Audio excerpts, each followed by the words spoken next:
Buenas noches, amigos. Durante muchos años los investigadores del misterio, de lo insólito, de lo anómalo, nos hemos ido dando cuenta de una serie de circunstancias, de vectores, de trazados que parecen impartir cierta lógica en el ilógico mundo en el que nos movemos y que vosotros disfrutáis, escucháis, seguís como afición. Los hemos llamado de muy diferentes formas: encuentros con el absurdo. Hace poco descubríamos, gracias al estudioso Patrick Harpur, una mejor forma de aproximarse quizá a la raíz hasta etimológica de este tipo de casos. Él lo llamaba realidad daimónica. Los daimones en la antigua Grecia, en la Grecia repleta de misterios, en la Grecia nebulosa, llena de contactos con el más allá, en la Grecia donde precisamente nace la filosofía, se habla de estos seres, los daimones, como intercesores entre las fuerzas o potencias celestiales y los seres humanos. Las descripciones de sus apariciones en templos, en caminos, en carreteras, en encrucijadas, dando señales, estaban también envueltas del absurdo. Nunca son claros, nunca son precisos. Es más, espantan, llenan de temor, llenan de sobresalto al testigo. ¿Por qué? Porque son como algo que transgrede cualquier lógica. Son el misterio dentro del misterio. Su propia apariencia a veces es como un poco postiza y erática. La persona que los observa sabe ayer y hoy que se está enfrentando de inmediato a algo sobrenatural, pero que ni siquiera hay manera de filiarlo. Es decir, no es exactamente un ángel, un demonio, un fantasma, un aparecido, y es todo eso a la vez. Es como una grieta por donde lo atemporal, lo irracional, se cuela. Lo hacía en la época de los griegos y lo sigue haciendo ahora. Eso es lo sorprendente. A veces el testigo de cualquier condición y cultura cree que ha visto un fantasma, un aparecido, la visión de la Virgen, un objeto volante no identificado, una extraña criatura criptozoológica. Ha visto incluso un hombre de negro. Ha visto en definitiva todos los disfraces de lo que llamamos misterio. Hay una porción de casos, hay una porción de historias donde ni siquiera el testigo sabe lo que ha visto. Lo único que comprende, y es suficiente, es que lo ha visto. Durante unos segundos, hasta los patrones fijos que tiene este mundo de lo enigmático se han roto en mil pedazos. Cuando nos trasladan estas ocasiones, estas vivencias, estas situaciones, ellos y nosotros, vosotros y nosotros, nos damos cuenta de que estamos asistiendo a un extraño ritual, desde el principio del tiempo. De vez en cuando, lo extraordinariamente raro se manifiesta por algo, como si en sí mismo encerrase un lenguaje críptico, como si su aparición fuese señal de algo, cambiase la vida de la persona o de quienes escuchan. Nadie sabe cuáles son, en el fondo, las profundas leyes de lo daimónico. Ahí reside quizá la fascinación que nos sigue produciendo. Los griegos se preguntaban, Empédocles, Epiménides, Parménides, los presocráticos, sobre estos seres, sobre estas potencias, sobre este ni de aquí ni de allá, que aparecían con una vigencia absoluta, porque sobre todo en el ánimo de quien estaba al otro lado no cabía duda. Y eso, los que investigamos el misterio, lo hemos ido comprobando. Nos cuentan historias tan absurdas que nadie creería. Sería esta tentación en el propio testigo maquillar algunas cosas, porque nadie, ni los más crédulos, podrían afirmar que eso es cierto. Y a veces cuando se atreven y cuentan el caso tal y como fue, es cuando se produce el extraño ensalmo. Es tan raro que seguramente es verdad. Durante mucho tiempo, durante toda mi vida, he investigado este tipo de casos. Nadie sabe qué archivo ocupan, qué letra tienen que tener en el amplio abecedario de lo extraordinario, qué son, si son una misma cosa. Pero la sensación, y siempre exploro eso, la sensación del testigo es muy parecida. Si hay un patrón o común denominador, es esa especie hasta de propia incredulidad del testigo que sabe que ha visto algo certero, que su alma, su interior sabe que se ha encontrado con eso, pero hasta él mismo duda, porque eso no se parece a nada. Está muy bien, me diréis, Iker, que nos hables de los griegos y de cosas que pasaron hace mucho tiempo, pero esta noche os traemos un dossier absolutamente pegado a la actualidad. Los casos que vais a escuchar son prácticamente del último año y medio, algunos son de hace unos días. Por eso los hemos seleccionado, porque son como el grito de la perenne historia demónica, la que nunca deja de llamarnos, susurrarnos al oído, aparecerse de vez en cuando, quebrar nuestra vida, llenarnos de anhelos o de miedos, girar el tránsito de lo lógico, darnos un giro en la autopista inesperada en nuestra vida. Los daimones son así. Los daimones se han ido disfrazando de diferentes formas, pero siguen dejándonos boquiabiertos, ojipláticos, sin saber bien qué decir. Esta noche, a pesar de todo, con estos casos recientes, vamos a intentar decir algo, que ellos, que ello, que lo otro, sigue llamando a nuestra puerta una noche cualquiera.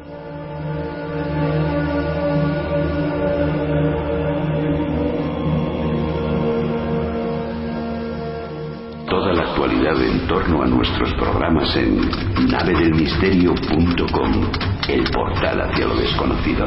Búscanos también por Nave del Misterio en Twitter, Facebook y Google+.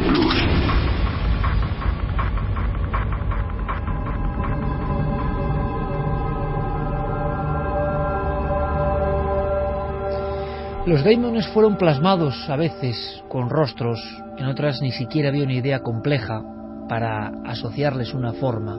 Eran los sin forma, los sin nombre, pero que tenían una misión.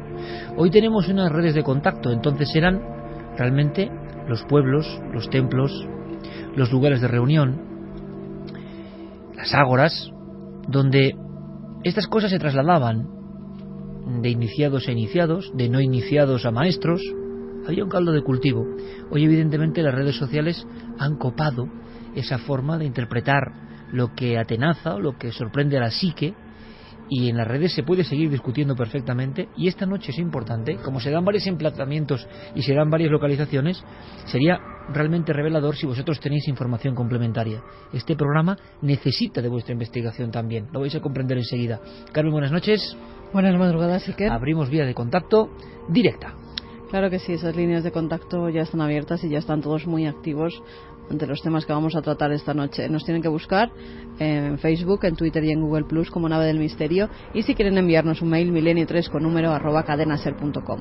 Javier Pérez Campos, compañero, buenas noches. Muy buenas noches, sí que... Joven perseguidor también de lo daimónico, porque siempre que uno investiga se cruza en el camino, pero hay casos, lo advertimos, muy recientes, y algunos hasta de compañeros del medio a nivel nacional, que nos han dado su testimonio asombroso como pocos. Santi Camacho, compañero, buenas noches. Buenas noches, Iker. Clara Tavoces, compañera, buenas noches. Muy buenas noches. Y además Fermín Agustí, Noel Calero, con estas músicas, bueno, para entrar en ambiente, ¿no? Para entrar en un ambiente diferente. También con la música, como esta de Bálago, se puede romper un poco el esquema de lo lógico y lo formal, porque parece que ese es el cometido de estos amigos de la campana de irrealidad, parafraseando a don Santiago Camacho, porque antes y después de su aparición también ocurren cosas que incluso interfieren con la naturaleza, cosas que también nos vamos dando cuenta que son un guión que parece preestablecido. Las personas que tienen un encuentro de este tipo, la inmensa mayoría, no saben que los que investigamos ya hemos tomado ciertos patrones fijos, y vosotros oyentes seguro que también, porque habéis escuchado muchas veces estas historias. Y ellos, sin saberlo, van desarrollando una especie de abanico de estructura que se repite muchas veces. ¿Por qué? Esa es la gran pregunta.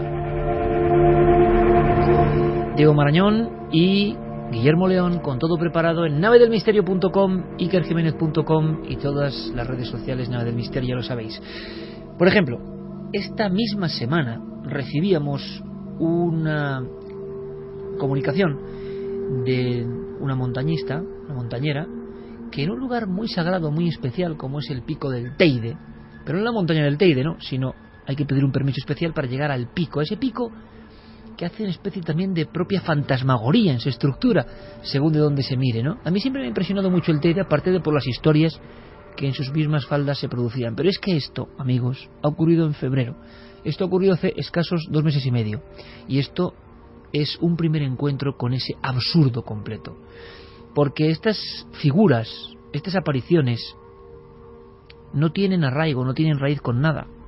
Cuando uno le busca explicación o intenta encontrar un paralelismo dentro del amplio abanico de los estudios del misterio, enseguida se va dando cuenta de que su propia fuerza y gracia es que no tienen parangón. son, como decíamos, una brecha en la realidad cotidiana. Vienen a decirnos quizá que todo es una permanente locura, que no entendemos nada. Por cierto, que desaparecen como han venido y nos dejan con todas las dudas y seguramente con un camino de propia investigación, que eso quizá no sea malo. Es lo que le pasó a esta compañera que ha tenido a bien trasladarnos su aventura. Ella quería coronar el Teide, ni más ni menos. Ella es una experimentada montañera. Poco miedo porque ha estado en muchos sitios de este tipo, aunque el Teide, aparentemente cercano, el pico de España, tiene también sus soledades, sus zonas enigmáticas, sus zonas de absoluta soledad. En una de ellas se encontraron con lo daimónico, con los intrusos, con lo raro. Una noche de febrero muy cercana. Isabel Santos, buenas noches. Hola, buenas noches, Iker. ¿Eres montañista? Sí, sí. Ese día pues habíamos ido a hacer la ascensión al Teide, ¿no? Que lo hicimos en 2 etapas, el 16 y 17 de febrero de este año. Entonces, en concreto, hicimos cima el 17. Para hacer cima en el Teide debes tramitar un permiso especial y dormir en el refugio si quieres ver amanecer. Es una ruta de alta montaña que requiere cierta dificultad técnica por el desnivel que hay, que es tan fuerte, ¿no? Porque son hasta 3.700 metros de altitud. Ajá. Entonces el desnivel que hay es bastante fuerte y exigente. Requiere una serie de condiciones físicas para las que hay que estar preparado. Y en segundo lugar, la altura, ¿no? Si no te adaptas bien a la altura, pues puedes coger el mal de altura y ponerte un poquito enfermo, ¿no? Con lo cual debes abandonar hacia la cima. Isabel, ¿cómo es el paraje que veis, más o menos? ¿La zona cómo es? El paraje es bastante desolador. Es muy desolador y muy desértico, ¿no? Porque son coladas y coladas de lava, rocas enormes y todo muy desértico. Y cuando estás allí, la verdad que la sensación que se tiene es de desolación, ¿no? Pero a la vez es hermoso, ¿no?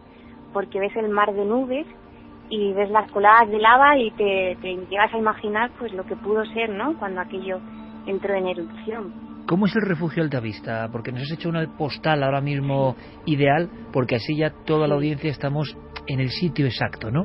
Y entonces, ¿qué ocurre? Vosotros tenéis la intención esa de ver el amanecer, ¿no? Exacto. Llegamos el 16, partimos por la mañana, llegamos al refugio de Altavista, pues sería la 1 o así del mediodía.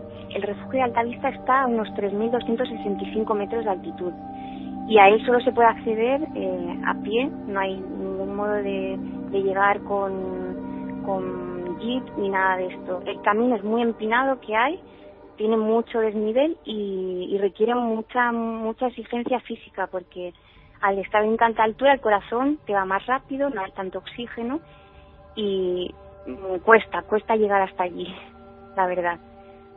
¿Estabais allí tranquilamente? ¿Cuál es la escena, Isabel? Estábamos allí, sí. Llegamos al refugio el 16 y el 17 a las 5:30 de la mañana partimos del refugio, que era de madrugada, pero era de noche, para hacer la cima y ver amanecer en la cima. Llegamos a la cima a las 8 de la mañana, que ya era de día, vimos el amanecer durante la ascensión y llevábamos nuestros frontales y demás, hasta ahí fue todo normal. Pasando ya al refugio, hay un tramo que se llama el lomo tieso, porque es bastante duro a nivel de desnivel, y en ese tramo vimos en la distancia, no puedo describir a qué distancia más o menos habría, pero yo calculo que unos 100-200 metros, algo que nos llamó mucho la atención por la dimensión que tenía. Era una dimensión muy alta, muy grande.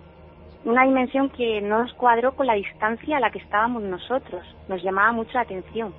Y algo que era negro, era todo negro y oscuro.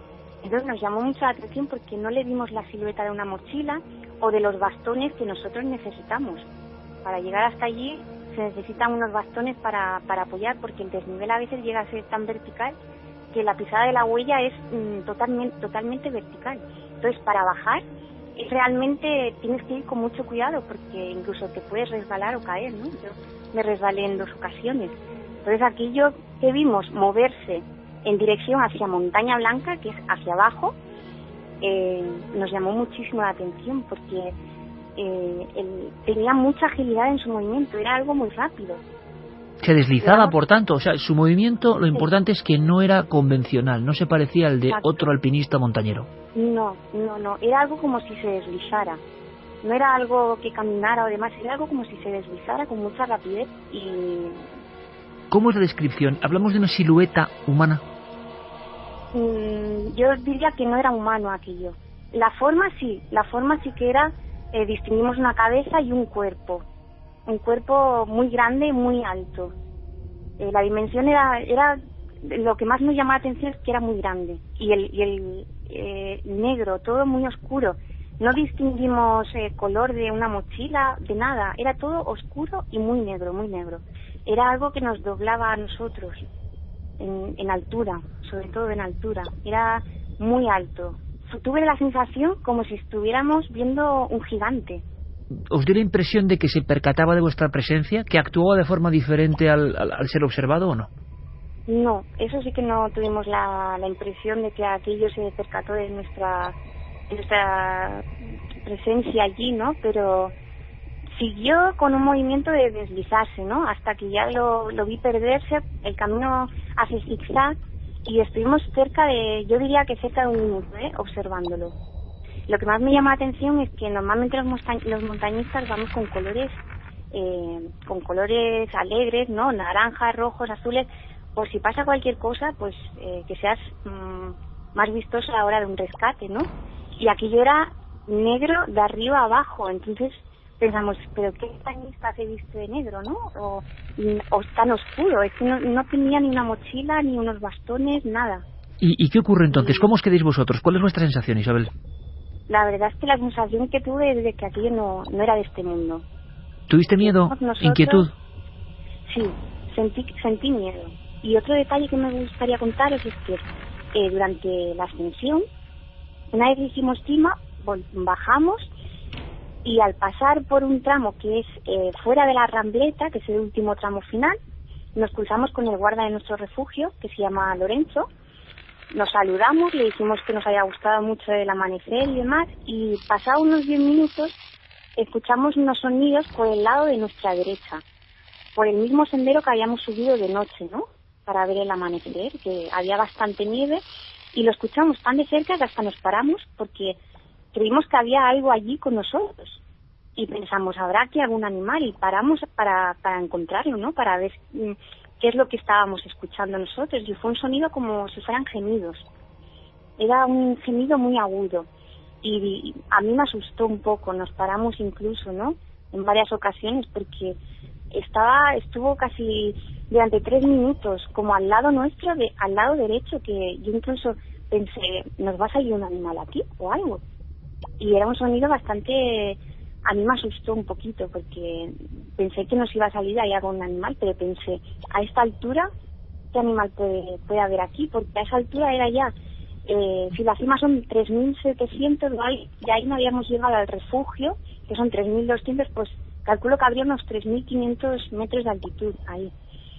Con lo cual nos quedó la intriga, ¿no?, de saber también qué era aquello que escuchamos, ¿no? Pues lo que vamos a hacer, Isabel, si te parece, es, como tenemos los datos, son muy precisos porque nos has hecho la ficha completa, el lugar exacto, pues yo creo que lo que vamos a hacer con la fuerza de la radio es lanzar toda esta información. Sabemos que hay casos más antiguos y a ver si recibimos casos más recientes entre la gran comunidad de alpinistas, montañistas, senderistas, gente que sea de la naturaleza, a ver si tenemos la sorpresa prácticamente en tiempo real de si otras personas han visto exactamente lo mismo en esa zona y podemos empezar a realizar una investigación. ¿Te parece? De acuerdo, Iker. Muchísimas gracias, Isabel, de verdad. Muchas gracias a vosotros. Un fuerte abrazo. Un abrazo, buenas noches.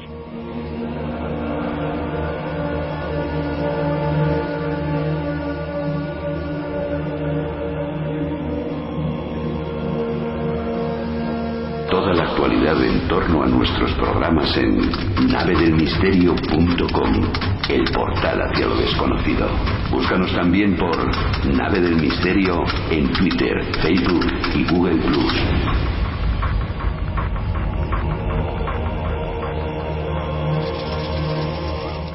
Un gigante oscuro en el Teide hace apenas 2 meses, con una altura descomunal, tanto que Isabel lo compara con dos personas, una encima de otra, superando por tanto los 3 metros de altura, con un movimiento, como hemos escuchado tantas veces, entre hierático y robótico, pero más que por asimilar a un androide, como de postizo, de antinatural, casi como si estas figuras, sean lo que sean, nos quisieran demostrar desde la primera ojeada que no tienen nada que ver con lo lógico ni lo convencional, que no nos quepa la menor duda, desde que se produce el avistamiento, de que estamos asistiendo a algo que no es natural, o que representa una parte de la naturaleza que aún no conocemos.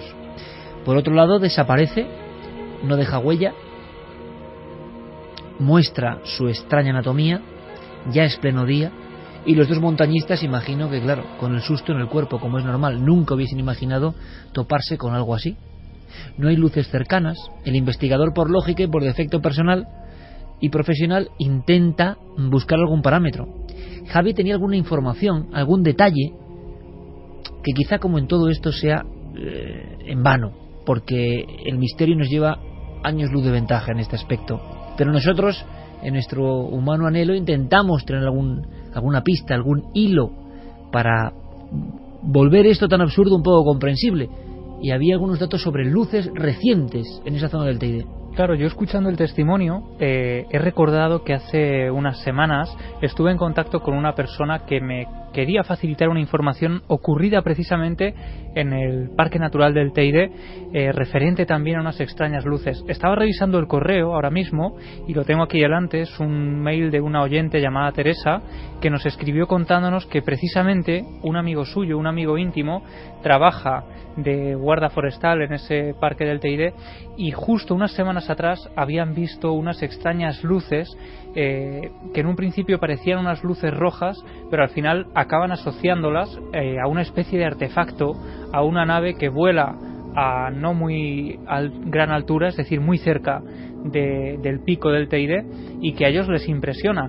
Lo cierto es que yo estuve automáticamente, en cuanto recibimos el correo, empecé a hablar con ella intentó que nosotros pudiéramos hablar directamente con los testigos, y parece ser que allí los trabajadores no quisieron hablar, porque esto era una historia que les había impresionado, pero que no era la única, que ellos ya estaban acostumbrados a observar ciertos tipos de luces, cierto tipo de fenómenos asociados habitualmente al fenómeno ovni, pero en este caso parece que hay algo más, y desde luego después de este testimonio intentaremos llegar más al fondo de la cuestión y volver a localizar a los testigos del Parque Nacional, del Parque Natural. Es que tenemos, bueno, en este programa un día yo intentaba hacer recuento de los cientos y cientos y cientos de casos absolutamente desconocidos que hemos dado a conocer, que han salido a la luz gracias a los micrófonos de la cadena SER y también a los de Cuarto Milenio. Bueno, pero es que esto es uno de esos casos de los que hacía mucho tiempo que no ocurrían. Depende ya de cada uno en qué parámetro quiera meter todo esto, en qué celdilla de clasificación cerebral, ¿no? Pero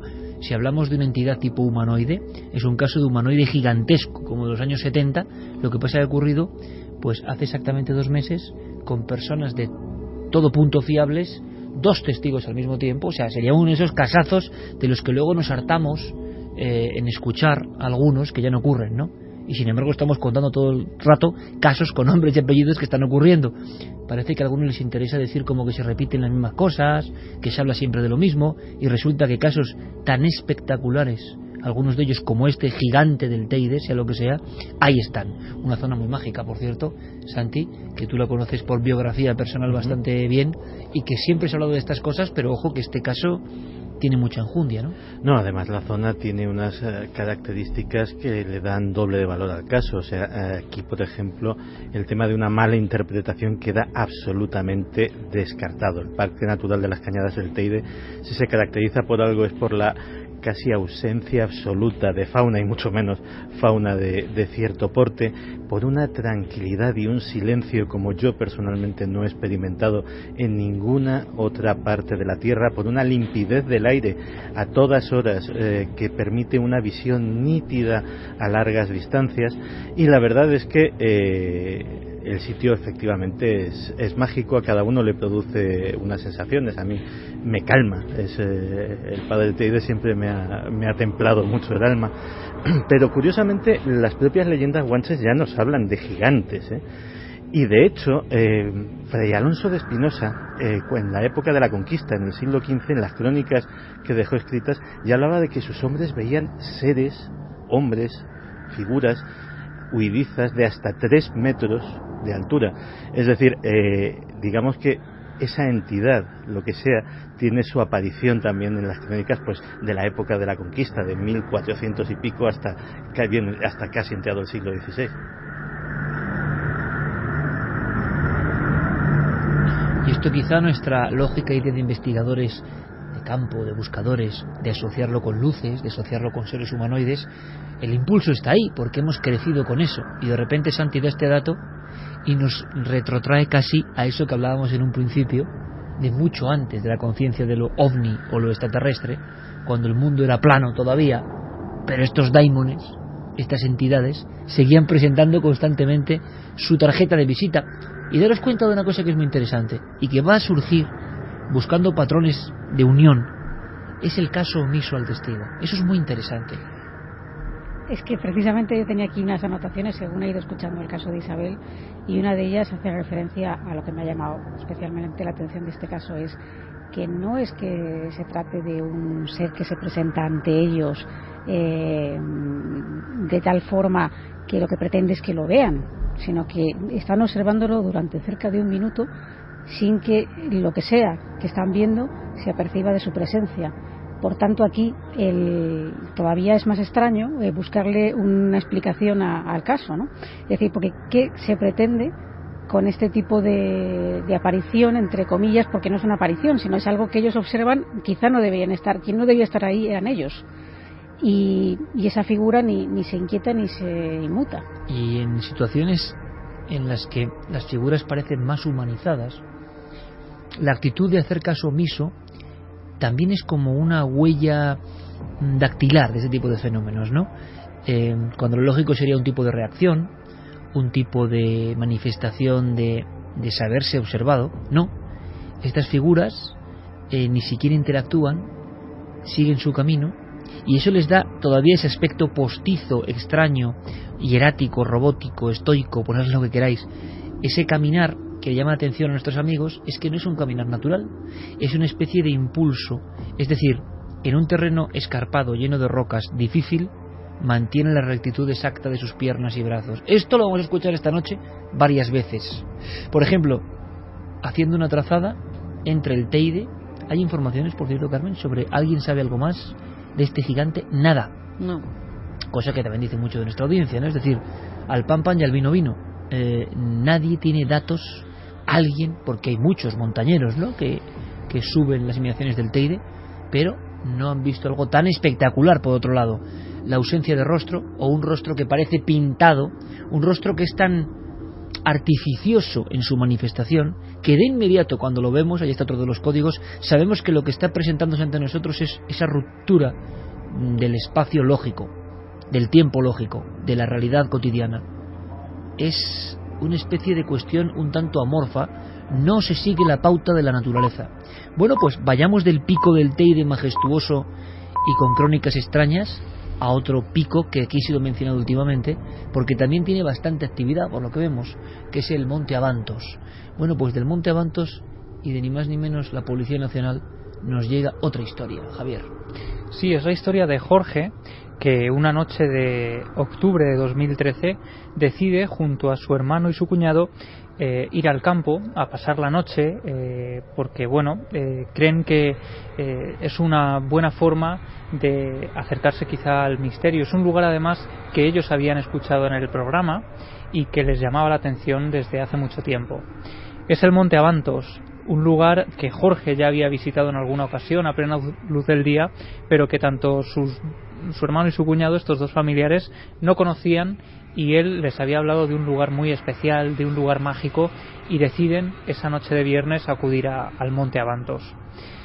Ya desde el primer momento, cuando están a punto de adentrarse en él, empiezan a observar que hay algo que no es habitual, algo que no se comporta de forma normal.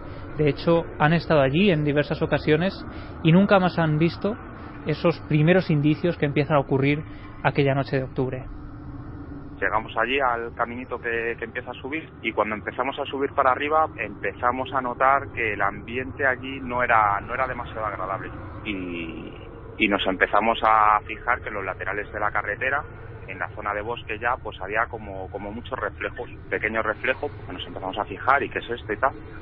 Y bueno, empezamos a enchufar con las linternas y eran bastantes animales lo que había por los alrededores de las cunetas, sobre todo ciervos y todo eso.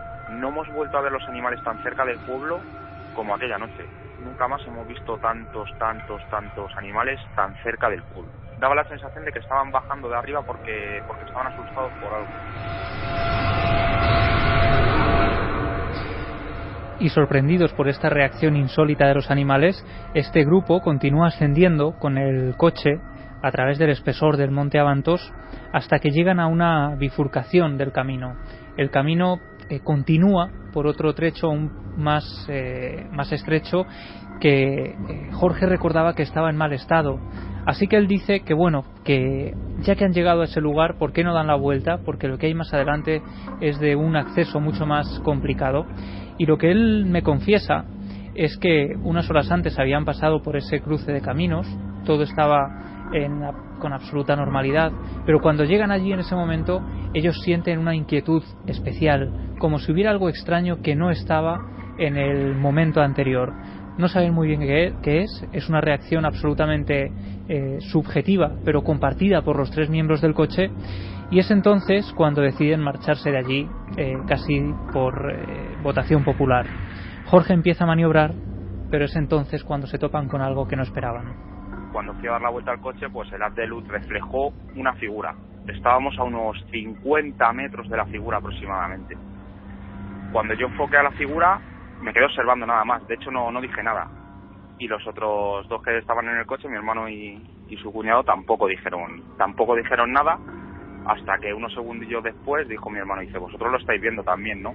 No hizo falta tampoco que lo hablásemos más entre nosotros, era una figura, una especie de encapuchado de color blanca que estaba en el camino de semiperfil.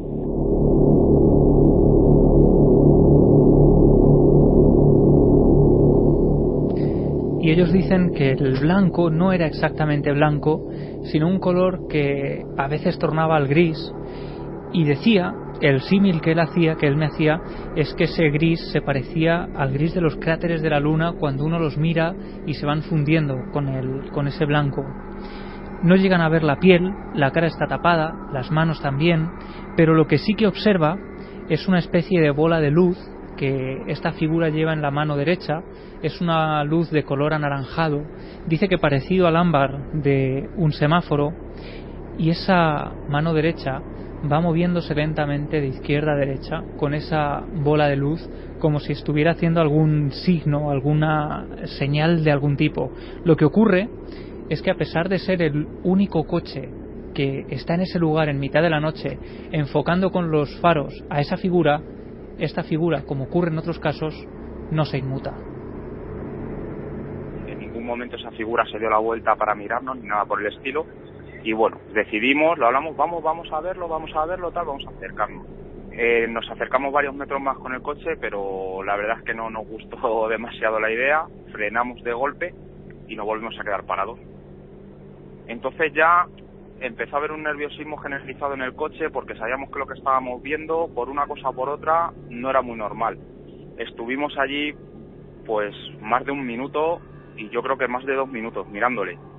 La figura no se le veían de la cintura para abajo, no se le veía nada, y bueno, decidimos darnos la vuelta. Dijimos, no sabemos muy bien ese camino para dónde va, nos damos la vuelta y bueno. Entonces lo que pasó que cuando nos estábamos dando la vuelta con el coche, esa figura salió del haz de luz del coche, pero nosotros podíamos seguir percibiendo esa luz naranja. La luz naranja que tenía en la mano empezó a pararse poquito a poco, y al final se quedó parada. 2 y 5 minutos, estáis escuchando Milenio 3, como siempre, en la cadena SER, para España y para todo el mundo. En este caso nos está contando un miembro de la Policía Nacional. Sí. Ojo.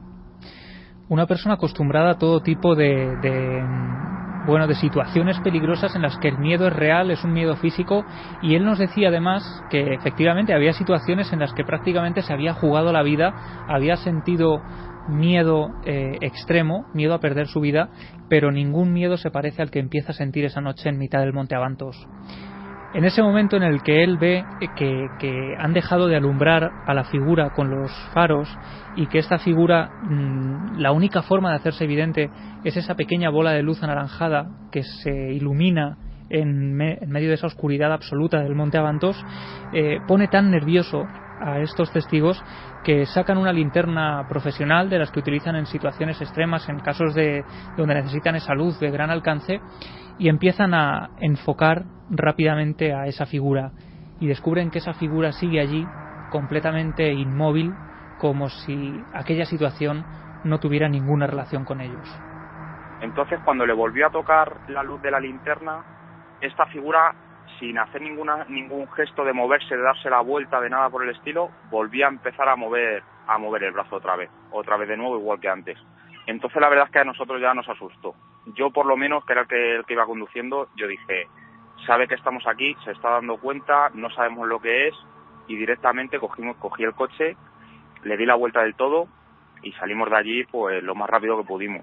Y de hecho la bajada del Monte Abantos bajamos bastante rápido, y la salida a la carretera de abajo, donde está el restaurante que da para la carretera del Escorial, salimos al revés. Y la verdad es que sí hubo un momento que se pasó bastante miedo. Pero este miembro de la Policía Nacional, que además nos lo contaba con otros compañeros, está acostumbrado a un tipo de miedo que es el miedo físico, es el miedo cotidiano, y es el miedo que, lo digo yo muchas veces, da verdadero miedo, es decir, lo que vemos en los informativos, lo que nos pasa, lo que nos puede hacer daño, lo que nos puede agredir. Pero claro, cuando alguien, sea miembro de la Fuerza de Seguridad del Estado o de cualquier otra disposición, ejército, se encuentra con esto, el miedo que perciben es muy diferente, es muy distinto, no saben muy bien qué está ocurriendo, aunque quiere definiciones al detalle. Es un cuerpo partido por la mitad, o un cuerpo que no se le ve la parte inferior, que está con una especie de esfera, que por cierto no es un caso único. Hay casos muy interesantes, muy daimónicos, donde lo que aparece es un ser que porta una luz, que porta una esfera. Y ocurre en un caso donde, lo decíamos hace algunas semanas, cuando teníamos conciencia, digamos, de esta historia, ya habían pasado otras cosas, ¿no? ¿Cómo termina la historia? Pues la historia termina con que al final puede más la curiosidad de estas tres personas que el miedo, y esto hace que el domingo siguiente al avistamiento de esta figura ellos regresen a ese lugar para ver si allí había quedado algún tipo de marca, algún tipo de huella, una cosa, casi la vena del policía que intenta investigar e intenta llegar al final de esta cuestión, y lo que descubren desde luego les deja aún más inquietos que lo que habían vivido allí el viernes anterior. Y cuando llegamos al lugar fue curioso, nos pusimos uno con el coche donde teníamos el coche la noche que pasó aquello, y luego el otro en la parte del árbol, porque fuimos cambiando la parte del árbol donde lo vimos. Entonces era curioso porque la silueta que nosotros veíamos, por ejemplo, del cuñado de mi hermano, que mide aproximadamente 1,90, se quedaba súper pequeña en comparación con lo que vimos de esa silueta. Entonces luego, ya echando cálculos y demás, esa silueta tenía que medir mínimo de 2,5 metros a 3,5 metros. Otra cosa que también vimos el domingo que volvimos fue como 2 marcas profundas en el suelo, dos agujeros redondos. Sí que llegan a medir esos agujeros, y es el último detalle que ellos anotan de esta historia. Él dice que hay unos 30 centímetros de separación entre un agujero y otro, que tiene cada uno de estos círculos unos 20 centímetros de diámetro, que sería algo así como un puño cerrado prácticamente, y esas son las marcas que ellos encuentran en ese sitio. Pero desde luego lo que más les inquieta es esa gran altura que debía tener esa figura. Yo estoy recordando que junto a Carlos Largo en el 2011, a finales de 2011, cuando yo acudo a una historia que es parecida, además con un militar implicado en la observación de algo parecido tan absurdo, también encontramos una huella que evidentemente comparamos y creímos que era de algún tipo de animal, que es habitual, el ciervo, los gamos en el Monte Abantos, y claro, como no sabes exactamente, pues ahí lo dejas, ¿no? Pero estaba ocurriendo todo esto en el mismo lugar. Hablamos de caso omiso, y sin darnos cuenta hemos comparado el caso de los montañeros del Teide, de una dimensión la figura, de unas características, caso omiso, y aquí, repito, estos miembros de la Policía Nacional nos cuentan otro caso reciente, Monte Avantos, con una dimensión que también está ahí, parte de lo deimónico, ¿no? No hay personas de 3,5 metros, ¿no? Por tanto, cuando tú ves esto, de inmediato estás teniendo una información que va al subconsciente, ¿no? Es parte de esa campana de realidad, Santi. Y el antes y el después, del que tantas veces se ha hablado, también está ya activándose. Hay una densidad, una especie de, no sé si soñolencia, no sé cómo decirlo, ¿no? Pero hay una sensación previa, muy previa, instantes antes, como que nos avisa de que algo va a ocurrir, y después ocurre lo que ya todo el mundo sabe de memoria en este programa, del silencio de la naturaleza, de la soledad completa, aunque sea, y ahora vamos a ver otro caso espectacular a este nivel, en unas carreteras muy transitadas. La campana de realidad, lo que sea eso, en plena gestación, Santi. Pues sí, de hecho, no solamente sucede con gente grande, también aparece gente pequeña, también aparece cosas. Podríamos decir gente deforme respecto a lo natural, ¿no? Sí, o sea, y de hecho precisamente esa es la primera señal de alerta, es decir, lo primero que hace al protagonista de esta historia, mirar 2 veces y decir, estoy viendo bien, pero lo que lo hace, como muy bien has contado, más intrigante, es que hay un cierto aviso, hay una cierta predisposición, hay un momento en el que las cosas parece que entran en un universo onírico, extraño. Puedes, afortunadamente en estos casos, ambos protagonistas, ambos testigos estaban acompañados, no era una fantasía, no estaban dormidos, pero todo transcurre como en ese mundo en el que las reglas se han alterado de los sueños.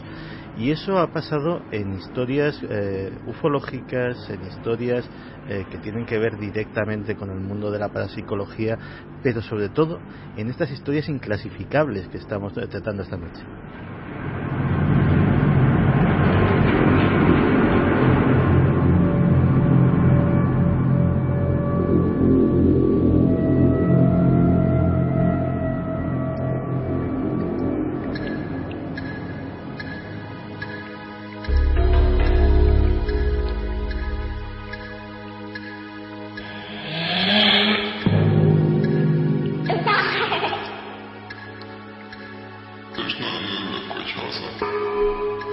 Nos da la impresión de que, al igual que las psicofonías, no sabemos lo que son, quizá nunca lo lleguemos a entender, son como pedazos sueltos de una historia que llegan hasta nosotros envueltas en un absurdo completo. Cuando el oído humano escucha todo eso, no puede estructurar un guión, establecer una especie de coherencia.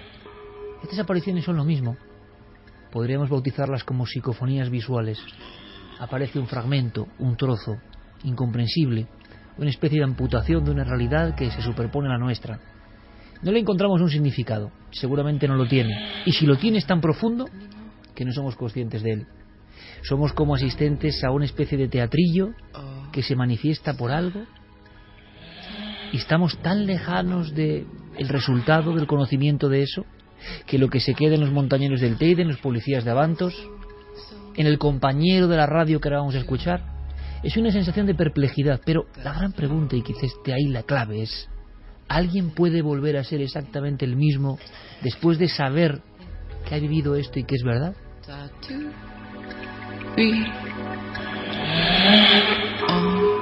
Como sonidos perdidos en el éter, como voces diversas, como sinfonías rotas, aparecen estas figuras repentinamente, interfiriendo en nuestro concepto de la vida.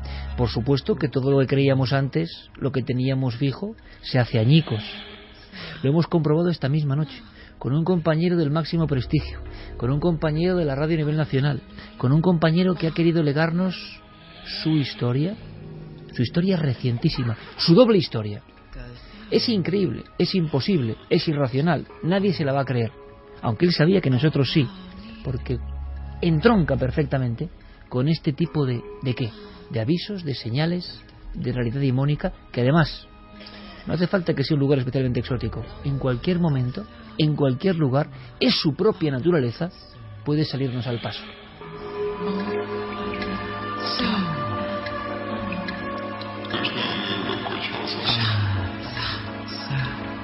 Este compañero, simplemente no vamos a decir su nombre, porque es de otra cadena nacional, es gran seguidor, tiene una responsabilidad muy grande y es un gran profesional. Y desde luego yo creo que no esperaba ni en lo más remoto encontrarse con lo que le ha pasado a un tiro de piedra donde estamos. Y ojo, esta misma semana ha ocurrido y hace apenas un mes. Estamos hablando, para que nadie se lo olvide, y como solemos hacer, de casos que acaban de pasar. Esto del daimonismo, del fenómeno extraño, nunca muere, nos acompaña siempre. Que queramos escucharlo no es otra historia. Nosotros hemos escuchado a este amigo por su prestigio, su conocimiento y por la amistad que ha demostrado contándonos esto, siendo otra cadena, ¿no? Sí, además es un caso muy extraño porque son dos visiones diferentes. Una se produce hace un mes y medio aproximadamente. Recuerda él, sería la primera, las dos en el mismo sitio, las dos en el mismo lugar, pero no con el mismo ser. Nos decía que hace mes y medio aproximadamente, cuando vuelve hacia Madrid, a altas horas de la madrugada, él va escuchando la radio, como otro día cualquier jornada normal, no va especialmente cansado, y cuando está cogiendo un desvío en la M40, su paso es hacia Madrid Centro, ese es el desvío que le lleva, ve algo absurdo y que él interpreta como que es anormal. En dirección contraria, hacia él por el otro arcén, ve una especie de ciclista extraño. La bicicleta es como la de los ciclistas, va completamente vestido de negro. Algo que le llama mucho la atención es que ese hombre, esa figura, no lleva ninguna luz, ni en la bicicleta ni él. Sabemos que por la noche todos los vehículos, que además no está bien que vayan por esa carretera y a esas horas, y menos sin ninguna señalización, él no lleva absolutamente nada. Dice que le extraña porque no solo es la vestimenta oscura la que llama su atención, esa vestimenta oscura que no tiene ningún elemento, ni letras, ni anuncios, ni nada por el estilo, como llevan ahora todos los ciclistas, pero que además le llama la atención una chichonera que lleva y la cara completamente negra. Nos decía él, como pintada, como cuando los soldados intentan esconderse entre la maleza, pues como se pintan la cara, porque además él nota como si esa pintura o ese betún que lleva en la cara reflejara algo, brillara. Le extraña muchísimo porque además no pasa ningún otro coche, se cruza prácticamente a 3 metros de su coche, incluso puede verle después por el retrovisor, hasta que se pierde de nuevo en la oscuridad. Al no llevar ningún elemento reflectante, ese ciclista va penetrando en la noche y desaparece. Él dice que le extraña muchísimo la situación, que no entiende, y además ve que no es una cosa normal, que no es una cosa lógica. Empieza a darse cuenta cuando ya ocurre todo eso. Fíjate, en las líneas de contacto la gente nos decía, bueno, pero ¿y toda esta gente no lleva ningún móvil? Él sí llevaba un móvil. Y es más, nos dice, es que siempre llevo el móvil justamente al lado en el asiento por si pasa algo. Dice, pero fue todo tan absurdo, tan irreal, me quedé tan paralizado que es que no pude ni coger el móvil para hacer una fotografía o intentar reflejar ese ser, ¿no?, que se había encontrado. Esa figura, que de momento es alguien que está haciendo deporte a las 3 de la mañana en una autovía, dirección contraria a los coches, ni se inmuta delante de los focos, que es otra cosa que nos va a llamar mucho la atención, ni hace un gesto, mantiene su cara absolutamente rectilínea hacia adelante con una extraña expresión. Eso lo puede ver, mira en ningún momento. Eso lo puede ver la mitad, por cierto, que es otra de las cosas que luego se da cuenta, ¿no? La parte de arriba de la rueda, la de abajo ni siquiera puede verla. Y nos dice este amigo, repito, director de un programa de Radio Nacional de primer nivel, compañero nuestro en la Radio Nacional, y que nada tiene que ver con el misterio, por cierto. Se pega un susto de muerte porque lo primero que él capta es que eso ya no es normal. Estábamos dando vueltas, algún tipo de apuesta extraña, gente marginal jugándose la vida por algo. Tú vas con una bicicleta, y por cierto iba a toda velocidad, mirando al frente, costándole mucho, y a él lo que le parece es un ciclista antiguo, un ciclista como de otro tiempo, pero que claro, con un coche que en ese momento del giro pasa muy pocos centímetros de él, con los focos y esa velocidad, ¿cómo es que alguien a esa mitad de la oscuridad más absoluta no hace el más mínimo ademán? Bueno, pues es la primera experiencia. Lo que no sabía este amigo de los medios de comunicación, repito, del máximo prestigio, es que esta misma semana, en ese mismo punto, le iba a pasar otra cosa.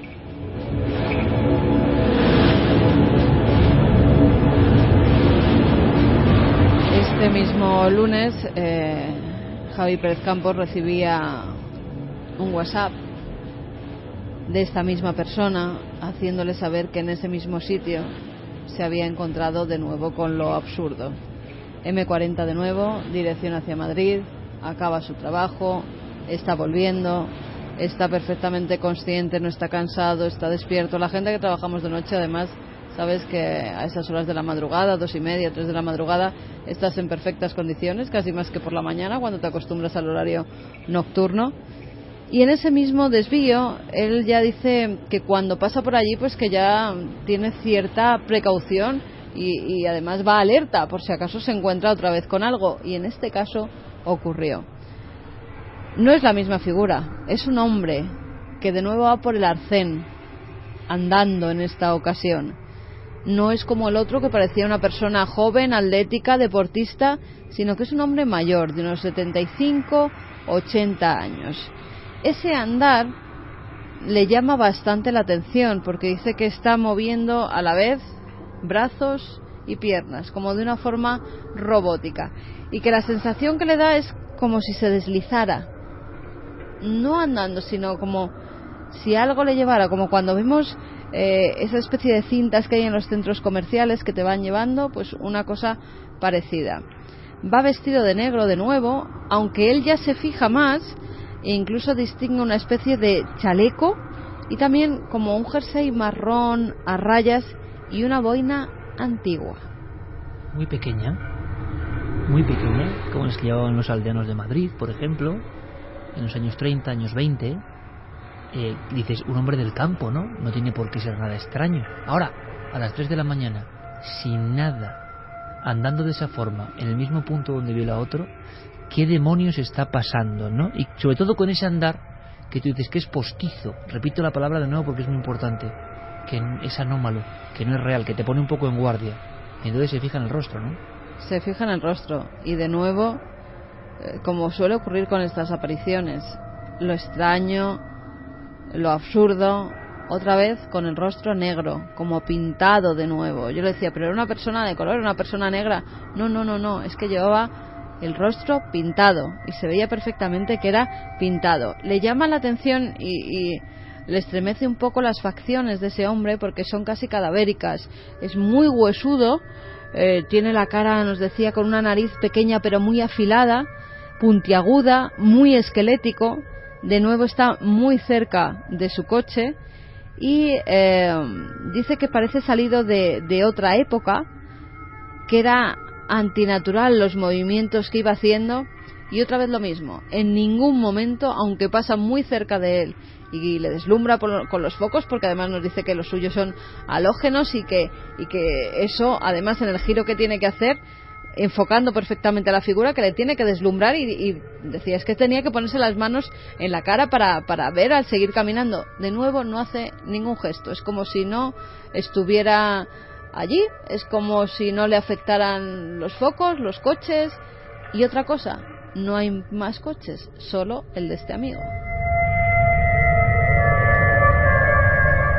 ¿Os imagináis una persona normal con un coche pasándole al lado en mitad de la madrugada y la oscuridad a gran velocidad, y que ni haga ademán de pararse, de detener? Es como si eso llevase otro giro, quién sabe desde cuándo, llevase otro ritmo, y sobre todo que ni se desvía, ¿no?, para mirarle. Cuando nos contaba este compañero este caso esta misma noche, con bastante inquietud, como es lógico, ¿no?, yo recordaba la historia que hemos contado más de una vez, porque es, fijaos, un clásico, tomado como un clásico de la ufología, pero que no sé por qué es clásico de la ufología, porque es esto. En el pequeño pueblo minero de tradición minera de Escalante, en Cantabria, aparece una figura parecida a un sacerdote, dicen, ¿no?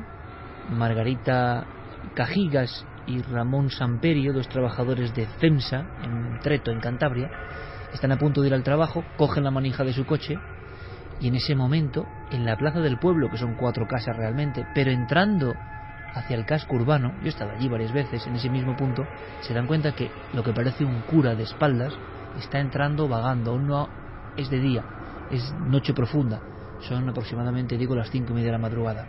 Se quedan los dos paralizados con una mueca de terror tremenda, y esta figura que nadie sabe lo que es, que se identificó en su día con supuestos incidentes ovni, pero ni había luces ni había nada, va vagando y va entrando. Cuando les da mucho miedo es porque hay una especie de poste de luz antiguo y se dan cuenta de que la cabeza cubierta de esta especie de gran monja o gran figura, que tiene un caminar absolutamente ortopédico, y lo compara el señor Samperio con...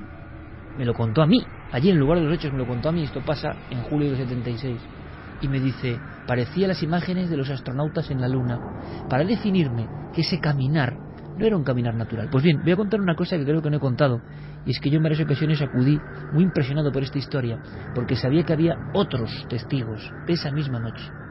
Y uno impresionante es el alcalde del pueblo, que vuelve en su vehículo y se da cuenta, no, más que vuelve, sale del pueblo para hacer sus labores de regadío absolutamente cotidianas. Y entonces dice que ve una figura parada en el cruce de caminos que sale del pueblo, que es la trayectoria lógica de esa figura si hubiese entrado atravesando Escalante, pero lo ve de perfil. Y cuando describía el perfil de esa figura y la expresión de esa figura que él llega a ver, es que casi doy un brinco, Carmen, cuando escuchaba a nuestro amigo. Es una figura que le parece, y creo que lo tengo registrado y por escrito, pintada como de negro, pero pintada de negro quiere decir que tiene un barniz o tiene algo que no sabes muy bien si es pintado o no, pero que desde luego es una cosa artificial, que no es color de piel. La nariz afilada, el mentón muy salido, huesudo, está mirando a la nada, una figura muy alta, que él se queda paralizado, lo alumbra con los focos, y lo que más le hiela la sangre a este hombre es que es alguien que está de pie, que ha atravesado el pueblo, el viento incluso golpea esa especie de traje talar o sotana, y lo que me cuentan es que él intuye que dibujado en esa cara hay una sonrisa. Alguien sonriendo mirando a la nada en la noche, le hiela la sangre, gira el coche y vuelve a casa, y nunca lo contó, ni siquiera cuando los vecinos, estos dos vecinos, contaron que habían visto eso. ¿Qué ocurrió? Pues por desgracia para ellos, chistes, bromas. Fijaos lo que fue para estos dos trabajadores humildes que no habían dado nunca ni una palabra de más ni de menos, que vieron simplemente lo que vieron, que no saben lo que era. Bueno, pues el alcalde se cayó durante un tiempo. ¿Por qué? Oye, con lo que se ha montado, ¿cómo voy a decir yo esto?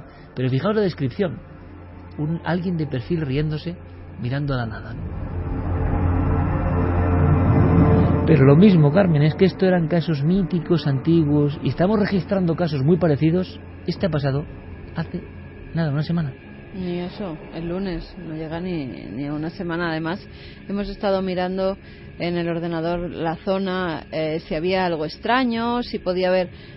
Hay una zona en la que hay unas canchas de deportes para hacer deporte que no tienen que ver con el ciclismo. Es una cancha como de tenis y también unas piscinas a las afueras. Sí, pero no hay nada extraordinario. Hay en el otro margen como una empresa de construcción con camiones. No hay nada raro. Yo incluso he intentado ver si era un punto negro donde pudo haber bastantes accidentes. Estoy investigando en ello porque me salen muchos accidentes, pero claro, hay que ver uno a uno lo que puede ser, a ver si por esa línea podemos tirar y ver qué puede haber allí.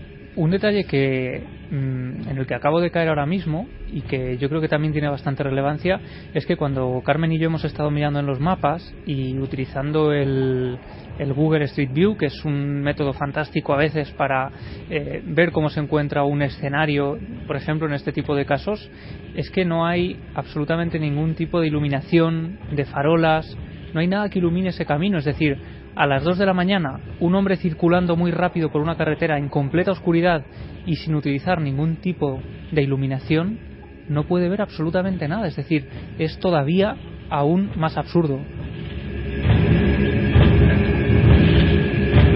Por si faltaba algo, en nuestros archivos, y resulta que es del verano, caso del verano, nosotros siempre atrapamos la presa, ¿no? Y muchas veces os llamamos, pedimos vuestra información, os aseteamos a preguntas, y eso queda en un gran archivo porque queremos buscar un significado. Resulta que a la altura de Alicante, el verano pasado, nos escribía una persona, José Manuel Arnau, que circulaba tranquilamente cuestiones de su trabajo, y ahora analizamos su caso y nos damos cuenta de que es prácticamente un calco de todo esto que estamos contando, Javi. Pues sí, desde luego. Su caso ocurría efectivamente el verano pasado. Él había pasado el día en Almería por cuestiones de trabajo. Le habían dado la opción de dormir allí, pero él prefería dormir en casa, en un pueblo a unos 40 minutos de Valencia, con lo cual él a eso de las 9 de la noche sale de Almería, se marcha a su casa. Y dice que a eso de las 2 de la madrugada aproximadamente, cuando él va circulando por la AP7, dirección a Vic, a la altura de Denia, se encuentra con el túnel de Seresa, un túnel conocido por ese nombre. Él va conduciendo bastante rápido porque tiene mucha prisa por llegar a su lugar de donde él va a dormir, va a pasar la noche, y dice que en ese momento, una vez más, no hay ningún coche a su alrededor. Es un momento en que la carretera se encuentra en completa soledad a esas altas horas de la madrugada, y de pronto se topa con algo, con una imagen que no debería estar allí.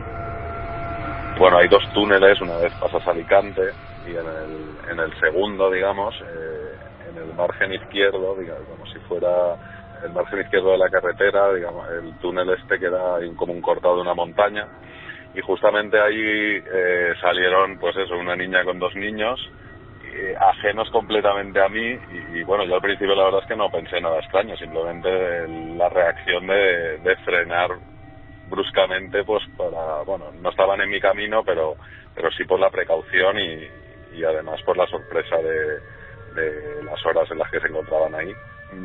Miré a mi alrededor, la verdad es que reduje bastante la velocidad y no había ningún vehículo, no había nada. Y ellos seguían caminando por el margen izquierdo, iban como mirando hacia adelante. No tengo un recuerdo del rostro, tampoco es que tuvieran nada extraño en ellos, pero bueno, lo extraño en ellos era precisamente que estaban completamente ajenos a mí y iban caminando como si nada. Y los 3 hilados, digamos, en hilera, como con un aspecto, lo que le llama la atención, de absoluta, primero en mitad de la oscuridad y segundo, mirando los 3 al frente, como en una escena que enseguida el testigo sabe que tiene algo irreal. No son niños que, primero, ¿qué hacen ahí? Si fuesen niños normales sería otra cuestión, ¿no? No miran para un lado, no miran para otro, no se desvían de su camino. Son como 3 autómatas, esa sería la palabra. Una especie de automatismo en algo que no tiene por qué tenerlo, ¿no? Efectivamente, sería casi como si hubiera habido algún error en la programación y de pronto unos personajes se hubieran colado en una escena que no es la suya, que no es el escenario idóneo para ese comportamiento, pues casi como si estuvieran ajenos a lo que está ocurriendo a su alrededor. Él dice que frena tanto que llega a observar algunos detalles que también le llaman la atención, porque vamos a escuchar de la voz del propio testigo cómo esa imagen también está plagada de arquetipos, de cosas muy concretas relacionadas siempre con los niños. Caminaban de manera muy ordenada, la niña llevaba como una pelota pequeña, yo le calculo a la niña unos 5 o 6 años y los niños pequeños pues quizá 4 o 5 años. La niña era un poquito mayor a los niños. El vestuario, digamos, el de la niña era como una especie de vestido, pero giraron las cabezas y no, iban como caminando simplemente. Digamos, 3 segundos más tarde me di cuenta que eran las 2 de la mañana, que estaba dentro de un túnel en la autopista y que no había superado tampoco ningún vehículo averiado. Y bueno, el cierto es que yo hago mucho esa ruta y tras ver de dónde estaban saliendo me di cuenta que me resultaría complicado ver a alguien salir de donde ellos salieron siendo una persona pues de mi edad, de 30 años, o sea, unos niños pequeños lo veo imposible. Como ha pasado en algunos casos que hemos contado este mismo año, verifica que toda la zona está vallada, perimetrada, que nadie puede saltar al arcén desde ese lugar. Es como un visto y no visto, ¿no? De repente 3 niños de 6 y 4 años en hilera, andando al mismo paso, sin hacer caso. Bueno, hemos escuchado en otros ambientes esta misma historia, ¿no? Pero es que esto ha pasado hace nada, hace unos meses. Sí, este caso, para la gente que en el programa Cuarto Milenio pudo ver el túnel de Ayurdín y los recursos que nosotros grabamos, sería más o menos eso, es decir, un túnel que atraviesa una montaña y a la que el acceso es absolutamente imposible, con lo cual él decía que en un momento él se plantea llamar al número de emergencias para decir que hay unos niños en mitad de la carretera, pero cuando se da cuenta de que el lugar es absolutamente inaccesible, de que no hay ningún coche alrededor que haya podido sufrir algún tipo de accidente, que no hay ninguna forma de que los niños hubieran podido acceder ahí, él dice: yo jamás uso la palabra imposible, pero esto es lo más parecido a algo imposible que he visto nunca. Sobre todo, volvemos a la misma cuestión que ha hilado todos estos casos recientísimos, el caso omiso. Eso está, como bien ha dicho Javi Pérez Campos, como por otra línea. Es como si hubiera dado un salto en la lógica y, bueno, no hacen ni caso, y coches pasando a su vera, como ese ciclista, creo que es de lo más absurdo que hemos contado jamás. Dices, un ciclista en contradirección, que no sé si lo hemos dicho. O sea, en vez de ir por el carril normal, venía en contradirección. Que yo por eso en un principio pensé, algún tipo de ciclista suicida, ya por pensar algo que... Pero claro, ¿qué sentido tiene? Pues como nada de lo que hemos contado esta noche. Sentido, aparentemente, ninguno. No sé si el túnel que decía Javi es el que sale de Alicante y sale hacia el Puig Campana, que es una de las montañas que hay allí más, porque hay muchas historias, muchas leyendas. No es uno de ellos, es que hay dos, hay uno a la salida de Alicante que son dos túneles casi seguidos y sales directamente al frente del Puig Campana, donde hay numerosas leyendas de aparecidos, sí, con lo cual habría que investigar en esa zona, porque de verdad que aparte de brujería y de miles de leyendas, de gigantes, bueno, de todo, historias de aparecidos a mí allí me han contado muchísimas. Pues, con lo cual habría que mirar el punto exacto para saber si es precisamente ahí, se lo preguntaremos. Sí, desde luego tiraremos un poco del hilo. Hay una cosa muy interesante también que ocurre, yo creo, en todos los testigos que hemos entrevistado, y es un estado prácticamente hipnótico, como si la persona se quedara durante esos segundos, porque las visiones en ocasiones duran apenas segundos, y queda casi hipnotizado ante esa realidad que se despliega delante de ellos. Fíjate que por ejemplo, el compañero de la radio dice que él se queda tan asombrado que es incapaz de sacar el teléfono para tomar una foto. Esto ocurre en la mayoría de los casos, como si de pronto todas las posibilidades lógicas dentro de nosotros quedaran anuladas, como si esa realidad jugara con nosotros para no ser captada, o no lo sé, pero lo cierto es que también en cuestión de segundos y en ese estado casi de hipnosis, pues la gente es capaz de observar detalles que yo creo que en una situación normal ninguno seríamos capaz de observar. Claro, pero es que ya está lo de las claves, lo acabas de decir perfectamente. Cuando tú ves algo natural, sacas el móvil, sacas la cámara, te comportas tú también de forma natural. Cuando tú estás asistiendo a esta representación, estás tan obnubilado, tan alucinado, tan queriendo entrar en conciencia de qué es lo que estás viendo, que empleas, yo creo que tus 5 sentidos en descifrar eso que está pasando, y no, porque yo he vivido, no una cosa así, pero sí un momento de misterio, y lo lógico, y dejarme las cámaras en el coche. Sí, no, yo también, es verdad. Es decir, y dices, tengo que cerciorarme, o sea, todo mi yo está centrado en saber si eso es verdad o no. Es todo tan raro lo que te va ocurriendo, que se produce una especie de bloqueo, pero al mismo tiempo, la nitidez de esos segundos se amplifica. La conciencia de la persona es capaz, y lo hemos visto, de percibir detalles que yo creo que en una situación normal no percibes seguro, ¿no? Es como si tu foco se extremara, ¿no?, en definición, en esos momentos. Y por eso luego, de una experiencia que ha sido corta, tu mente, tu recuerdo, no es que reelabore, es que ha tenido una cantidad de impresiones sensoriales, como si algo dentro de ti te alarmase para que tuvieras todos tus sentidos a punto, ¿no? Porque son detalles muy concretos los que ven los testigos. Sí, ahondando un poco en esa expansión de la conciencia, también en el caso, un poco al hilo de lo que comentaba Carmen, de lo del Puig Campana, que no sabemos si es ahí exactamente o no, pero la zona del Monte Avantos, del otro caso del policía, sí que es una zona que también desde antiguo se dice que se forma un triángulo con el Monte Avantos, con el Escorial y con el Valle de los Caídos, como una zona energética importante, pero no de una energía muy positiva. Por lo menos las historias que ahí llegan siempre son como más bien oscuras, ¿no? Quizá no sabemos, claro, la zona esta de la M40 tampoco sabemos muy bien qué haya podido pasar ahí, pero como hipótesis, quizá en lugares que favorecen esa apertura de la conciencia y que se pueda obtener esas visiones, entre comillas, que quizá son como retazos de un sueño, ¿no? Ahondando en lo que dice Clara, yo tuve esa sensación muy nítida cuando hace tiempo visité el bosque de Freetown en Massachusetts. Era un bosque, los que hayan visto el reportaje de Cuarto Milenio se acordarán, donde pasaba prácticamente de todo. Y claro, uno llegaba a preguntarse, hablando con un testigo, con otro, con un investigador, decía, bueno, esta gente que vive por aquí se ha vuelto de repente loca. Bueno, llevan locos décadas, porque los casos se remontan desde hace muchísimo tiempo. O es el sitio que te hace ver cosas que no verías en otro sitio.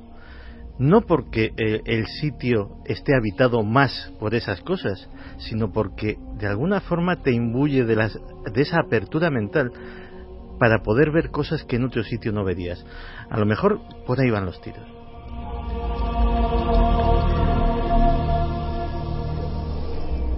Vamos con los comentarios. Milenio3 con número @cadenaser.com. Si nos queréis escribir un mail, si tenéis información de alguno de los casos o parecidos a los que hemos narrado esta noche, y también las redes sociales, Nave del Misterio. Luis Ortega nos dice que no es el túnel del Puig Campana, es un túnel cerca de Gandía, ese que hay justo, que también hemos pasado muchas veces, corto, de aproximadamente 800 metros y que está muy iluminado, con lo cual, claro, se ve perfectamente cómo han vestido los niños, la edad y todo.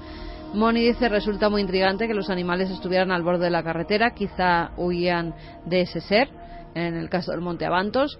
Álvaro, misterios daimónicos, alteración subjetiva de la percepción humana o quizá realidad paralela, quién sabe. Mario Poza, ¿se sorprenderán ellos al vernos a nosotros tanto como nosotros nos sorprendemos al verles a ellos? Eso es curioso, porque parece que ellos ni siquiera son conscientes que se les está observando. Claro, en el caso este de los muy niños, raro. A mí ya hay una idea que me da el run-run toda la noche. ¿Y qué sucede si te paras? ¿Y qué sucede si te detienes? Son 3 niños, no entrañan ningún peligro. Y les preguntas, niños, ¿qué hacéis aquí? ¿Os habéis perdido? Lo que pasa es que en un túnel no te puedes parar. De todas formas, yo creo que es mejor no saberlo, lo que pasa si te paras. Bueno, yo estoy recordando el caso de ese trabajador de la central nuclear de Almaraz, que ve una niña, se para. Sí, la y niña le dice, de comunión. ¿qué haces aquí, niño? Una niña vestida de comunión. Y entonces la niña sale corriendo. Él tiene redaños de bajarse del coche y empezar corriendo detrás. Y entonces cuando le entra el miedo es cuando está detrás de esa niña en mitad de un paraje y se da cuenta de que hay un correr extraño en la niña, que está, si no recuerdo mal, que el traje como que prácticamente no ondea. Hay como una especie de sensación de que no concuerda la imagen del entorno, el viento que hace, la situación, con ese correr de la niña que va avanzando como si fuera transportada por un patín. Ojo, y que desaparece delante de él. Claro, pero antes incluso hay un momento donde el testigo entra en conciencia de lo irreal que se está produciendo, y es cuando entra el miedo más profundo, claro. Hasta entonces era una niña. Fíjate, como era la segunda vez que se la encontraba, además, una vez la vio al lado de la carretera y ni siquiera paró. Que a veces estos casos son repetitivos, ojo. Exactamente, parece es como si en el sitio se estuviera repitiendo la misma escena una y otra vez, y solamente en ocasiones pasa esto y accedemos como a ese teatrillo, ¿no? Que forma lo absurdo. Y él nos decía que la primera vez no paró, que se extrañó, pero que la segunda vez, incluso al principio, baja la ventanilla para ver a esa niña a través de la ventanilla de su coche, le pregunta si le pasa algo, si necesita algo. La niña es entonces cuando sale corriendo y él se baja del coche para salir corriendo detrás de la pequeña, y le pasa eso, que parece que es una imagen de otro tiempo, que no concuerda, que los movimientos no son los que tiene que llevar por la situación climática que hay. Y cuando está por ese camino, que te acuerdas que sacamos psicofonías además allí, que seguía delante de él, como que se desvanece la imagen de la niña. Un caso muy curioso también. Luego seguiremos con más informaciones, porque vamos a ver si en este cuarto de hora que nos falta, porque hay alguna, sí, hay un testimonio de Laura Pardo, por ejemplo, que dice que ella vio algo que no pudo entender, pero en Sierra Morena, El mes pasado, el 4 de abril, había ido con mi novio para disfrutar del día del paisaje.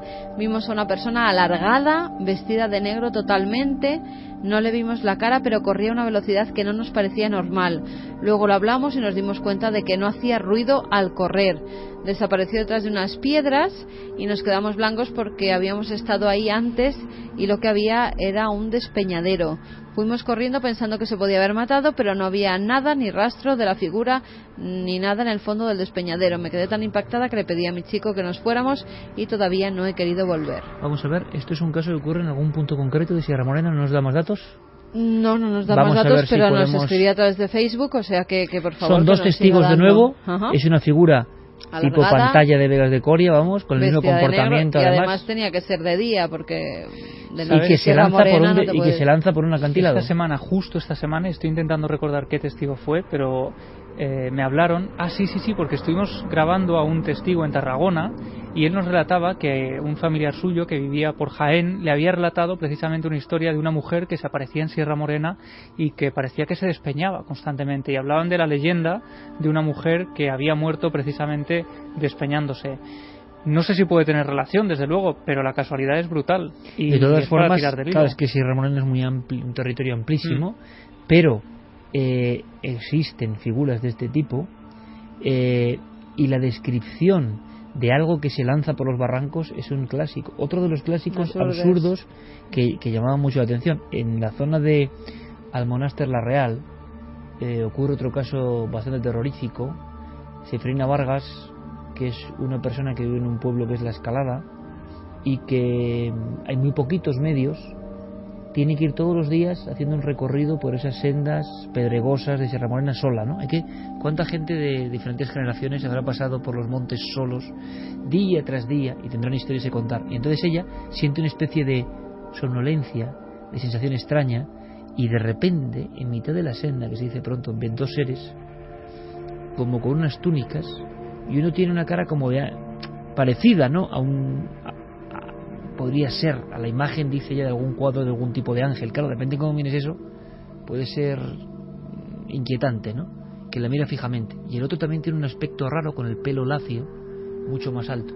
Ella pierde la conciencia en ese momento y después despertará. Ha pasado mucho tiempo, está cayendo la noche, aquellas figuras no están y estaban esperando en el camino, caso que para Cuarto Milenio recogió nuestro compañero Pablo Villarrubia, Almonáster La Real. Es decir, que Sierra Morena está plagada de historias realmente impactantes, mágicas, pero os habéis dado cuenta, ¿no? Una figura alargada, oscura, que va corriendo pero no hace ruido, es decir, debe estar bastante cerca de ella, no hace ruido al correr, que es otra anomalía, ¿no? ¿Eso tiene que hacer ruido al correr o movimiento de piernas? No, es un deslizarse y prácticamente no se siente nada. Seguimos con más mensajes. Nos decía Marta Rivas: yo vi algo parecido hace bastantes años. Iba conduciendo por la autovía y no había tráfico, ya que era bastante tarde. También por el arcén vi a un hombre de avanzada edad en bici, con ropa de calle, y al que tan solo le vi al enfocarle con las luces. Le seguí con la mirada por el retrovisor hasta que le perdí de vista. Él no reaccionó de ninguna manera. Estuve dándolo vueltas bastante tiempo. ¿Qué hacía ese hombre allí? Ana Peña dice que curiosamente un montañero y atleta desapareció en el Teide hace más de un año y no se ha vuelto a saber nada más de él, pese a encontrar su coche aparcado allí. Hay mucha gente que ha desaparecido además en el Teide. Nos dicen varios mensajes que mucha gente ha desaparecido allí. José Neptuno Trance dice: yo he estado cientos de veces y de madrugada en el Teide y nunca he visto seres extraños. Lo que sí he visto ha sido luces extrañas y silbidos en plena madrugada. Ella hablaba de un silbido, ¿no?, de una especie de sonido que les llama la atención. Quién sabe si... Bueno, decían que fauna, 3.700 metros, no sé cuál será, pero le llamaba la atención, ¿no?, a los montañeros del caso Teide. Sí, nos decía alguien también, si no recuerdo mal, que había muflones, que podía haber muflones en el Teide. Pues nos lo decía como si viviera allí. Pero noticia, ¿no? Me parece imposible. Emilio Rivera dice: algunas historias de estas casan con teorías como universos paralelos y dimensiones diferentes a las nuestras. Nos dice también: conozco muy bien el Teide y siempre me llama la atención la mucha gente que desaparece. Javier González Sánchez. Varias personas inciden en esto que yo desconocía. Ese dato, y yo también lo acabo de confirmar. Lo del triatleta fue finales de diciembre de 2013 y enero de 2014, que se suspendieron finalmente hubo 15 días, más de 15 días de labores de búsqueda, y efectivamente, según las noticias de la agencia EFE, no se encontró absolutamente nada. Jesús dice: muchos volcanes se ven luces, ovnis, supuestos humanoides. ¿Será que se nutren esos objetos de los volcanes? Si os dais cuenta, 3 de los testimonios de esta noche han sido cerca de montañas o en montañas. O sea, en Abantos, en el Teide, y el de Alicante también estaba cerca en Gandía. Hay varias montañas, menos el de la carretera, sí, y el de Sierra Morena. Fíjate lo que nos acaba de contar. Con lo cual parece que ahí se centra también mucho el misterio. DJ dice: ¿cuántos casos alrededor de las montañas hay? Alto de Abantos, por ejemplo. Juan Zurita: los volcanes siempre tienen atracción para el misterio. R nos dice: somos diminutos ante lo que desconocemos. Reflexión al escuchar el testimonio acaecido en el Teide. Moni dice: qué increíble la visión, casi es mejor haberlo visto de lejos, porque ver eso de cerca hubiese sido impactante. Alexis Fuente dice que ha trabajado en el parque, que ha estado muchas veces de día, de noche escalando, he subido al cono y nunca he visto nada raro. Pato: los volcanes vistos como dioses y siempre llenos de misterio desde tiempos inmemoriales.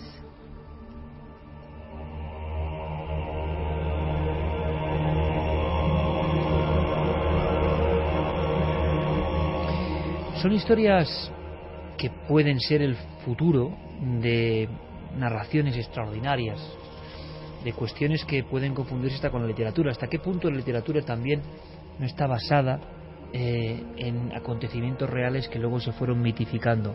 O los propios mitos con los que empezábamos, ¿hasta qué punto, repito, no tienen una base absolutamente real y que ya solo sabemos ver con estas gafas de lo ultrarracional como algo que se escapa, que fue ficción? No, igual no es tanta ficción, igual es que el hombre antiguo se topaba permanentemente con estas figuras, con estas señales. ¿Qué son?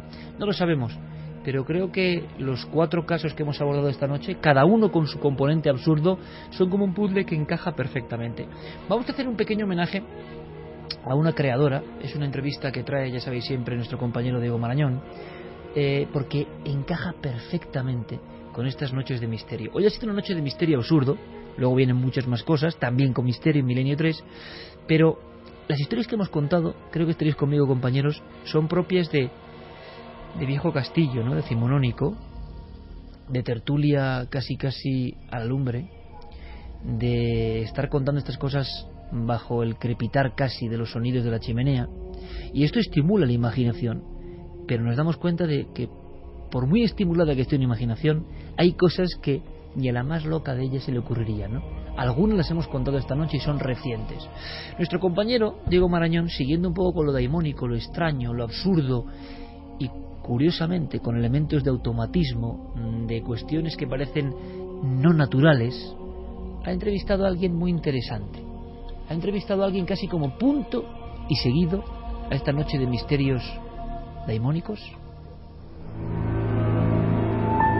Me cae usted muy bien, que lo sepa. Vaya, así da gusto comenzar una entrevista. Y sepa también que me parece muy injusto lo que le ha pasado. No le sigo. ¿A qué se refiere? A que muy poca gente conoce el resto de su obra, ni que hubiese escrito usted solo Frankenstein. No, claro, escribí muchas otras cosas, pero quizá Frankenstein fue mi obra más redonda. ¿Y eso por qué? Imagino que por su temática de fondo. Tenga por seguro que si de algo sé, es de la muerte. Siempre estuvo muy presente en mi vida, por desgracia. Piense que mi madre, 3 de mis hijos y mi marido desaparecieron prematuramente. ¿Y su padre? Oh, no. Mi padre vivió felizmente hasta los 80 años. Era filósofo, escritor y periodista. Fue él quien me crió y el encargado de darme una buena educación. Muy liberal. Su apego a las letras me influyó desde muy pronto, pero al principio mis sueños eran más fantásticos y magníficos que mis escrituras. Sí, le debo mucho a mi padre, aunque también le di algún disgustillo. Pobrecillo. ¿Por ejemplo?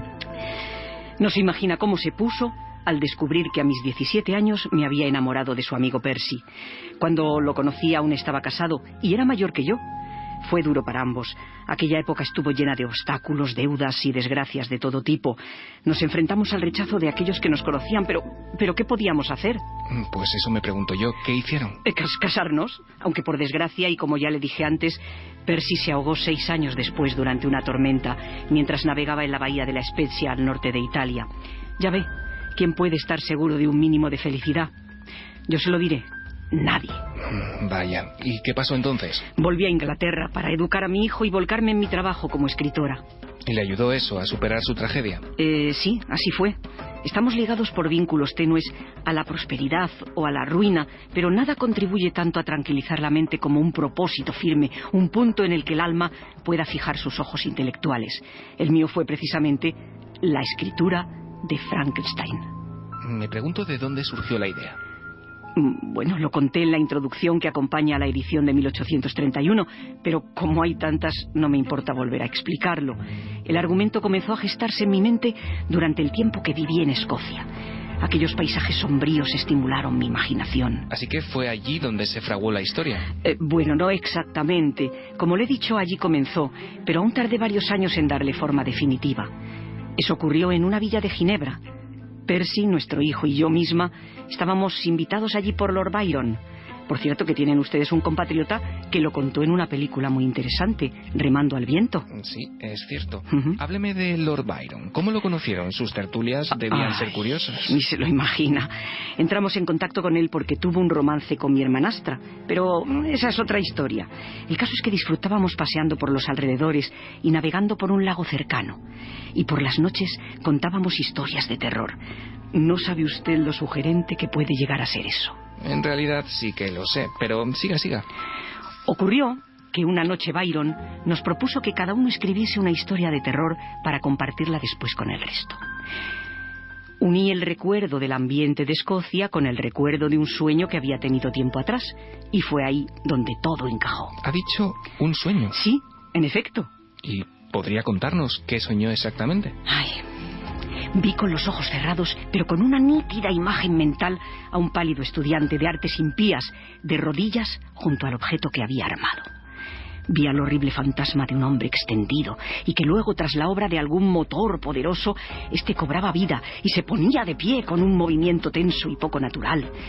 Debía ser terrible, dado que sería inmensamente espantoso el efecto de cualquier esfuerzo humano para simular el extraordinario mecanismo del creador del mundo. ¿La fama le llegó de forma inmediata? Inmediata, dice. Ni mucho menos. Piense que la primera edición de la novela ni siquiera iba firmada. Tan solo mi marido se encargó de identificarse en el prólogo. Y eso provocó que muchos, casi todo el mundo en realidad, diesen por sentado que él era el autor de la obra. Nos costó un tiempo aclarar el entuerto. Y de ahí a la leyenda. ¿Le gustan a usted las adaptaciones que se han hecho de su novela? Porque hay algunas que tienen bastante poco que ver con lo que usted escribió. Madre mía, eso es un tema que podría llevarnos horas. ¿Le apetece un café? No sé, igual me desvelo. O a lo mejor se inspira. También es verdad.